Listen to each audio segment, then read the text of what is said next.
Major funding for KPBS Evening Edition has been made possible in part by Bill Howe Family of Companies, providing San Diego with plumbing, heating and air, restoration, flood and remodeling services for over 40 years.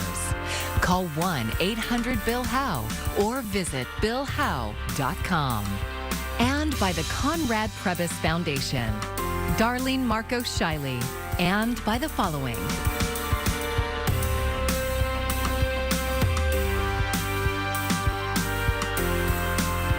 And by viewers like you. Thank you. Thousands of people worldwide took to the streets today in support of Palestine. Thanks for joining us. I'm Maya Trabulsi. In San Diego, hundreds took part at several locations to call for an end to the war in Gaza and for the U.S. to stop arming Israel. KPBS reporter Alexander Nguyen was there and brings us this story. The first protest started early this morning in front of Northrop Grumman's office in Kearny Mesa. They want the defense contractor, one of the largest weapons manufacturers in the world, to stop arming Israel to put an end to what they are calling the genocide of Gaza. They are contributing to the ongoing genocide by either sending funds or missiles or bombs to Gaza in order to continue the genocide that's happening. During the protest, news broke that Israel has agreed to a 4-hour-a-day humanitarian ceasefire in Gaza to allow civilians to flee. Subrin Damahuri from the San Diego chapter of the Palestinian Youth Movement says that's just putting a pause on genocide. We need a ceasefire completely. We need to stop bombing Gaza. We need our United States government to stop sending tax dollars in order to fund this. We need companies like this to stop sending bombs and missiles to bomb children. Gus Russell lives down the street from Northrop Grumman and says he understands the protesters' frustration. They're hurting. Having worked in the Middle East. I don't think that I'm a good authority on it, but I do understand their frustrations and their need to do something about it. The protest this morning and the one here at UCSD are part of a nationwide Shut It Down movement, protesting against companies and politicians who are supporting Israel. It was part of the healthcare workers and students' solidarity walkout at UC San Diego School of Medicine. A poem from a Palestinian's child's perspective. I did not know from the bomb he and my family would die. Was read aloud. Father, mother, little sister, big brother, please reply, I miss you. And the names of Palestinian children killed in the war written on a banner. Grace Fang is a third-year medical student at UCSD. It is awful, but we must bear witness to it. To look at that and say this is not even 10% is horrific, but it is something that is a call to action. It must be. It cannot be anything but a call for us to say this has to stop. She says it's important that healthcare professionals speak up because they are the ones treating the victims of war. End the occupation! End the occupation! Alexander Nguyen, KPBS News. A cyber attack is forcing Tri-Cities Oceanside Hospital to divert ambulances away from the facility. A person with direct knowledge of the attack who was not authorized to speak to media told KPBS about the impact on operations. They did not elaborate on the overall impact of the cyber attack on the facility's ability to care for existing patients. County emergency officials say they were notified mid-morning that hospital leaders had placed Tri-City Medical Center on internal disaster diversion. The State Department of Public Health says generally internal disasters or emergency situations where patients, visitors, or staff are injured or may be at risk of harm. Chula Vista City Councilwoman Andrea Cardenas appeared before a judge today. She and her brother, Jesus, both pleaded not guilty to multiple charges, including grand theft, money laundering, conspiracy to defraud, and failure to file a tax return. The siblings are accused of fraudulently obtaining a $176,000 PPP loan and using it on personal expenses. That includes a $33,000 check to Cardenas's Chula Vista City Council campaign account. Their attorneys maintain they are innocent and will fight the charges. We have a bit of a chilly night on our hands as some inland areas will get down to 35 degrees in Ramona tonight, 37 in Escondido, and 45 into San Diego, Mount Laguna 33. But overall, we've been windy. The winds are going to die down, but we want to take a look ahead to about a week from now. Later next week, a big weather pattern change is rolling in, and the first significant round of rain for the upcoming wet season will be here. We'll talk about this, so stay with us. A San Diego-based Navy SEAL who's become a prominent leader against LGBTQ+ rights at school board protests throughout Southern California is under investigation by the service over his alleged affiliations with extremists, including the Proud Boys hate group. KPBS military reporter Andrew Dyer has the story. Chief Special Warfare Operator Bryce Henson has participated in at least a dozen political rallies across Southern California in the last 16 months, speaking often at city council and school board meetings in association with extremist groups as part of their anti-LGBTQ movement. In public statements and under false names, Henson has claimed he's a veteran. In truth, he's an active-duty Navy SEAL assigned to the Naval Special Warfare Training Command in Coronado, and his activism, including alleged associations with members of the Proud Boys, is now under investigation by the Navy. A Naval Special Warfare spokesperson in Coronado tells KPBS they've launched an investigation into allegations one of their sailors violated the military's policy against participation with or supporting extremist causes. An anti-fascist researcher who asked KPBS not to use their name says they reported Henson to his commanders this week and provided a collection of video and photographic evidence of him at rallies with alleged members of hate groups, including the Proud Boys.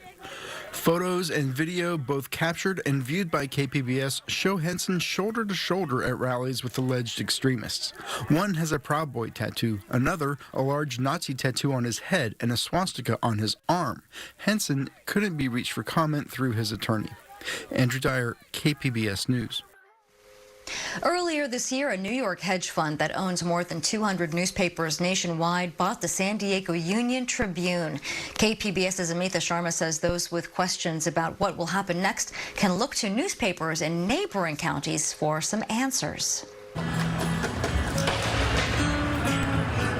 Something's happening. What it is ain't exactly clear.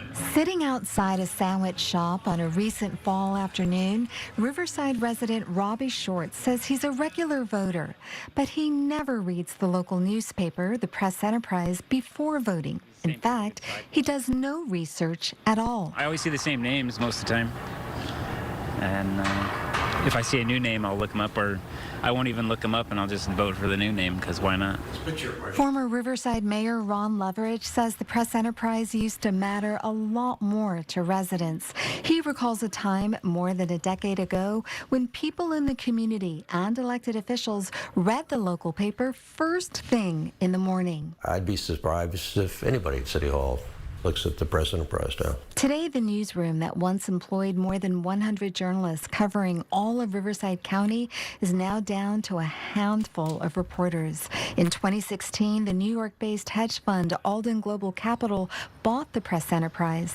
A significant number of those cuts have happened since then. The watchdog function is not there. The information function is not there. We are an explicit example of the kind of disappearance of local news. This July, Alden acquired the San Diego Union-Tribune. There are already signs that the Union-Tribune is likely following in the footsteps of the Press Enterprise and other Alden newspapers. Buyouts, layoffs, bare bones local coverage. Hours after Alden announced it bought the Union-Tribune, the company offered buyouts. Journalists left with decades of community memory of corruption cases, courts, public safety, and politics. Leverage says this leaves communities divorced from the give and take of formulating policy and from democracy itself. In American politics, access is local. It is not at the state, it's not at the federal level, it is local. The absence of information makes this democratic conversation locally almost non-existent. The Orange County Register is another cautionary tale. 20 years ago, the paper had hundreds of journalists covering San Diego's neighbor to the north. Frank Mickadite worked as a reporter, editor, and columnist for the Register. He says its mission was to saturate the county with news coverage. We had, an investigative team, and we just poured a lot of money into and resources into just every corner of journalism that existed and that we tried to invent. And it was exciting to be part of that. Alden bought the Register in 2016. Now, sources at the paper say one reporter has to cover as many as 5 big cities. Consider a recent scandal at Anaheim City Hall. Details didn't come to light until the city released its own investigative report. And what's kind of scary about it is that we found out about Anaheim, but who knows how many other Anaheims are out there? You know, we don't know, and we may never know. Lifelong Anaheim resident Cynthia Ward says now the public must grapple with the consequences. When corruption goes unchecked, it means that money that should be coming into our communities is going into the pockets of special interests, which means our taxes have to go up to fill potholes and do the things that we count on because that money has been siphoned off. So ultimately, we pay. Nicodite says the entire country, the very republic, is in trouble if local news coverage continues its downward slide. But he does not begrudge Alden or other private equity firms for hollowing out newsrooms. They do what they do, and it's like blaming a shark for doing what a shark does. I mean, it's just... He says we're all to blame for letting it happen. Amita Sharma, KPBS News. Alden Global Capital did not respond to calls and emails seeking comment for this story. In response to previous KPBS coverage, a company spokesperson objected to Alden being described as a hedge fund. In part 2 of our series on Alden Global Capital, we take a look at the financial model the firm uses in hollowing out newsrooms. And you can find that story on our website, kpbs.org. How safe is America's aviation system? That question was the focus of a Senate subcommittee hearing today. A panel of national air travel industry leaders told lawmakers that overall air travelers are in safe hands. Laura Aguirre has more from the hearing. Our safety system is showing clear signs of strain that we cannot ignore. A dire warning about air travel as millions prepare to fly this coming holiday season. The head of the NTSB, joined by other leaders in the aviation industry, testifying before a Senate subcommittee Thursday as national close call incidents tick upward. The NTSB has opened investigations into 7 runway incursions this year alone. Incursions where planes often came within several hundred feet of each other. In Houston 2 weeks ago, 2 small jets actually collided on the runway. There were no injuries in these recent events. However, 0 has to be the only acceptable number. Understaffing, the FAA requires mandatory overtime to our controller workforce, including regular 6-day work weeks and 10-hour days. This leads to fatigue. The Air Traffic Controllers Union president says only 6 fully trained controllers were hired over the past year. The FAA must adopt the updated and more accurate operational staffing targets. Our agency's staffing and funding levels have remained somewhat stagnant since 1997. All critical issues that could worsen if the government fails to avoid a shutdown in 8 days. That would force the FAA to suspend hiring, close its training academy, delay the pipeline of new controllers, delay modernization, which would be a catastrophic impact to the national airspace system. I'm Laura Aguirre for KPBS News. Healthcare workers with Kaiser Permanente are also celebrating a victory. 85,000 members of the SEIUUHW union voted to ratify a new labor contract today. The union represents healthcare workers at hundreds of Kaiser facilities, including here in California. The contract will last for 4 years, expiring in September of 2027. The terms include raising wages by 21% over the duration of the contract, establishing a $25 an hour minimum wage for workers in California, and accelerated hiring process, and more.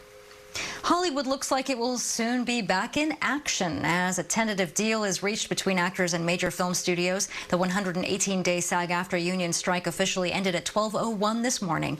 In a statement, union officials said the tentative agreement would, quote, enable SAG-AFTRA members from every category to build sustainable careers. One of the biggest sticking points for actors was to ensure protections on the use of artificial intelligence, as well as getting paid on streaming residuals. I would expect production to resume for your favorite films and series in January, and things that were pushed into the first quarter of 2024, those things might still air, but we're looking at a lot of things returning in the second quarter of the year. The tentative agreement will still need to be ratified before it becomes official. Many companies across the country have experimented with a 4-day work week for their employees, and now a new survey is providing more insight into the types of schedules people prefer. But as Ivan Rodriguez explains, experts say a 4-day work week may not be the best option for everyone. Once considered a fantasy, more and more companies are experimenting with the 4-day work week, testing what's always been the norm. There were obviously benefits for individuals in the sense of having more time for family, rest and recovery. But the benefits don't stop with the employees. Having those boundaries really encourages companies to think about their processes, make them work more effectively, and make them more resilient and sustainable organizations. When people were asked how different options would impact their well-being at work, 77% of U.S. workers said a 4-day, 40-hour work week would have a positive impact, according to a new Gallup survey. But experts say those 10-hour days could lead to burnout. It's a question of, do you like a 3-day weekend more than you hate 10-hour work days? The COVID-19 pandemic forced employers to embrace work from home and hybrid options. But now economic uncertainty is leading large companies to order their employees to return to the office. So would a 4-day work week ever be embraced by the corporate world? We've seen a divergence between the largest companies really doubling down against flexibility over the past few months, but flexibility is still thriving among smaller and mid-sized businesses that are using that benefit, and flexibility is a benefit, as a way to attract workers who wouldn't necessarily consider them otherwise. I'm Ivan Rodriguez reporting. California lawmakers are already expressing concern over the state's plan to alleviate the insurance crisis. Andrew Hobner reports from Sacramento. The community of Forest Hill is one of many at the mercy of a wildfire and now subject to insurance problems. The insurance companies are pulling out of vast areas of California, claiming there's too many fires. Well, there are big fires, no doubt about it. But for the last 2 years, there haven't been as many fires. Congressman John Garamendi is one of 32 Democratic lawmakers that are concerned over the state's sustainable insurance strategy. Our letter to Commissioner Laura is to use your power to analyze this market and to set it straight. In communities like Forest Hill, rates have spiked and more risk has been assessed to other areas. Do they need to be doubled and quadrupled as presently happens across the state? Do policies need to be canceled? If so, why? Which has been the crux of the issue, one that CDI spokesman Michael Solar says can be alleviated. Our timeline is urgent, and immediate to be making these changes. And so what you're going to see in the coming months, you're going to see the department approving insurance companies to offer discounts. And the CDI disagrees with the assertion from watchdogs that the deal favors insurers. I think what's clear from the meetings we've had with Californians across the state is that we need more tools, not fewer regulatory tools. As both sides feel the heat from consumers. 32 members of Congress are being hammered by their constituents saying, what's going on here? California regulators have made changes to solar rules for complexes with more than one electric meter. The new proposed rules do make it easier for rental complexes to add solar arrays by allowing for a form of virtual net metering. And that is a way to share the benefits of solar between owners of the building and renters. But the proposed decision still shuts out schools, farms, and small businesses. And apartment buildings cannot use solar to offset electric bills for car charging or powering common areas. Solar advocates say the revised plan still undercuts the financial incentive to add solar. Volunteers spent the day repairing and upgrading the ecologically sensitive land near the mouth of a North San Diego County lagoon. KPBS environment reporter Eric Anderson says they hope the hard work pays off. Volunteers repaired fences, planted native plants, and placed oyster wattles near a hiking trail to control erosion. Jeremiah Cooper pulled stubborn invasive weeds along the shore. It's a little bit stuck right now. I'm just trying to pull up the gypsum weed from this rock. The Agua Hedionda Lagoon has a narrow opening to the ocean. Roads cross it in 3 places, and Carlsbad homes are built very close to the water. The urban pressure is intense, but boosters are looking to build public appreciation. The biggest concern is just the amount of traffic and the misuse of the lagoon. We are big proponents of active use and balanced use, and making our future generations aware that they need to protect, conserve, and be the best stewards so that those future generations can enjoy this use. But this lagoon can also play a role in fighting climate change. Locals have already noticed the rising sea levels, and ecologists see preservation of the lagoon's natural systems as a valuable hedge against a warming planet. Wild Coast says lagoons and wetlands can store 2 to 5 times more carbon than terrestrial ecosystems. When you have these areas surrounding the lagoons, we call them transition zones, where as sea level rises, salt marsh can migrate upward into these areas. And even when they become submerged or intertidal, they still act as functioning, healthy salt marsh ecosystems. This immediate restoration work has immediate impacts, but everyone is also keeping an eye on climate change and what will happen here in the future. Eric Anderson, KPBS News.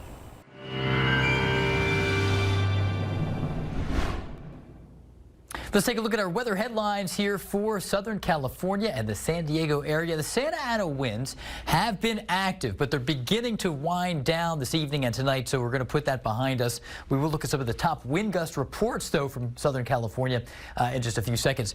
We'll see a little bit of cooling along the coast for Friday compared to where we've been today. For inland areas, not much temperature change into Friday, though. And overall, the big headline here takes us into the medium to long range forecast. About a week from now, significant rain will be coming. We're looking forward to this. It's going to be a big change. But a quick look back at the recent rearview mirror. Top wind gusts since midnight Pacific time last night. So this is just Thursday's top gusts here. We had Magic Mountain gust to 82 miles per hour, Marshall Peak to 81 miles per hour, Fremont and Browns Canyons to 67 miles per hour, and then Pleasance Peak gusted to 64. So it was pretty screaming wind that was with us here. The wind was very active, but now things are beginning to quiet back down. Still a little breezy tonight, mainly clear, 45, at least for the city, but we're going to be a little colder. Some 30s will be out there in the inland areas. Tomorrow, though, we bounce up pretty nicely. 81 in El Cajon. Into Ramona, 79 for your high. Borrego Springs, 78, 51 there up into Mount Laguna there. That's where the cool air will be found. And for the city, we're looking at mid-70s. Now, I want to look way down the line. This is for the second half of next week. A stormy stretch will roll in.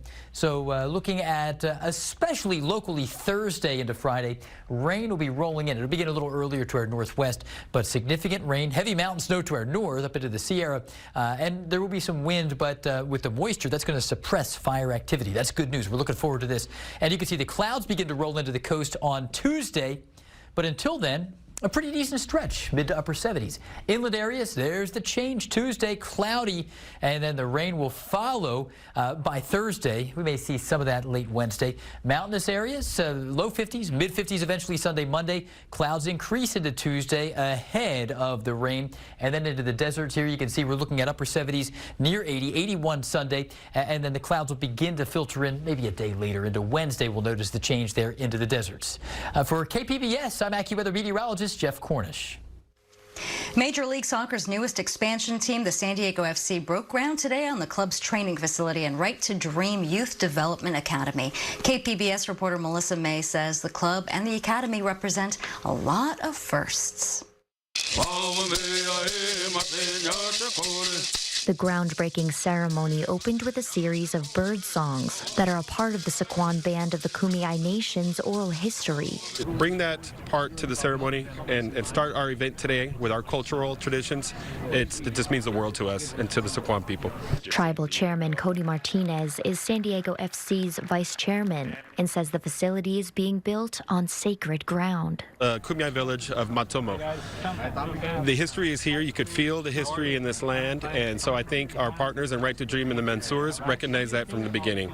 Club chairman Mohammed Mansour says they are the first major soccer club to build a training facility on Native American land. The 28-acre project includes 5 training fields and a sports performance center for both the first team and academy teams. But we can't wait to be able to infuse Kumeyaay culture and help foster the growth of all of these young men and women that are going to come through this academy. This will also be home to the Right to Dream Youth Development Academy, with a fully funded school, residences, and soccer academy. Major League Soccer Commissioner Don Garber says this club is not your typical expansion team.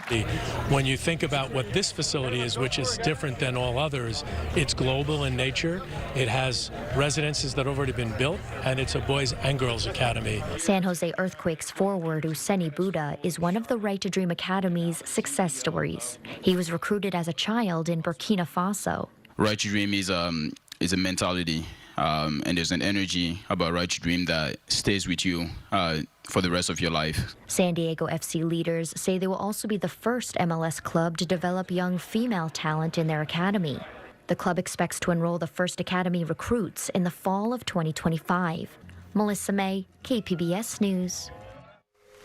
And here's a look at what we're working on for tomorrow in the KPBS newsroom. On NPR's Morning Edition, a new public service campaign wants to spread the word about personal cybersecurity. It's even gotten a catchy new slogan. And KPBS Roundtable is discussing some of the top stories this week in San Diego, including a proposal to create different electricity rates based on your income. And you can find tonight's stories on our website, kpbs.org. Thanks so much for joining us. I'm Maya Trabulsi. Have a great evening. Major funding for KPBS Evening Edition has been made possible in part by Bill Howe Family of Companies, providing San Diego with plumbing, heating and air, restoration, flood and remodeling services for over 40 years. Call 1-800-BILL-HOWE or visit billhowe.com. And by the Conrad Prebys Foundation, Darlene Marco Shiley, and by the following.